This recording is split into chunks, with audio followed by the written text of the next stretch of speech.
ఏవండి, గోధుమ పిండి అయిపోయిందండి, అలాగే సరుకులు కూడా అయిపోయినాయి. డబ్బులు ఇస్తే తీసుకొస్తాను. అవునా, నా పర్సులో డబ్బులు ఉంటాయిగా, వెళ్ళి తీసుకో. సరే అండి. అరే, ఏంటమ్మా? నీకు కొంచెమైనా బుద్ధి ఉందరా? అడిగినప్పుడల్లా డబ్బులు ఇచ్చేస్తున్నావు. దానికి ఎలా ఖర్చు పెట్టాలో తెలియదు, ఇష్టసారం ఖర్చు పెట్టేస్తుంది. నువ్వేనా జాగ్రత్త పడాలి కదరా. అది ఇష్టసారం ఖర్చు పెడుతుంది, లాస్ట్ తినడానికి కూడా ఏం మిగలవు. సరే అమ్మా, నేను చూసుకుంటాగా. మోని, ఏంటండి?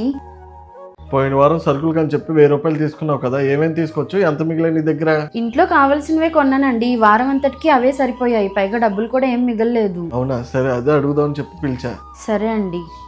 చూసావరా ఎలా చెప్పేస్తుందో, డబ్బులన్నీ ఖర్చు అయిపోయాయని. మీ చిన్నప్పుడు రూపాయి పొదుపు వాడేవాళ్ళం, ఇలా ఇష్టసారం ఖర్చు పెట్టేవాళ్ళం కాదు. అప్పట్లో మేము అంత జాగ్రత్తగా వాడాం కాబట్టి ఇప్పుడు మీరు ఎంత బాగున్నారు. అబ్బా సర్లే అమ్మా, ఇప్పుడు ఇవన్నీ ఎందుకు? ముందు నువ్వు డాక్టర్ దగ్గరికి వెళ్ళావు కదా, డాక్టర్ ఏమన్నారో చెప్పు. ఏమంటారా, ఆపరేషన్ చేయాలి అంటున్నారా. అవునా, ఆపరేషన్కి ఎంత అవుతుందమ్మా? 50,000 దాకా అవుతాయి అంటరా.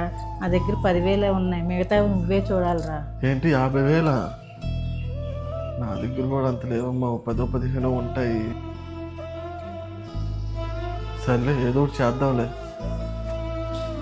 ఏవండి, ఏంటి? మీ డబ్బుల గురించి ఏం ఆలోచించద్దండి, అంతా నేను చూసుకుంటాను. ఏంటి నువ్వు చూసుకుంటావా? నీ దగ్గర 50,000 అక్కడ పోయి సంపాదించేవాళ్ళు నా దగ్గరే లేవు.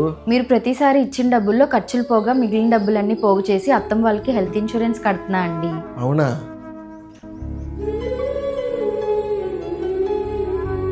ఎందుకు అత్తమ్మ అలా ఉన్నారు? ఇదంతా నేర్చుకున్నది మీ దగ్గర నుంచే, డబ్బులు ఎలా పొదుపు చేయాలి అని. మనకు అవసరం లేని దాంట్లో ఖర్చులు పెట్టే బదులు ఉపయోగపడే దాంట్లో ఖర్చు పెడితే అది ఇప్పటికే కాదు ఎప్పటికైనా ఉపయోగపడుతుంది.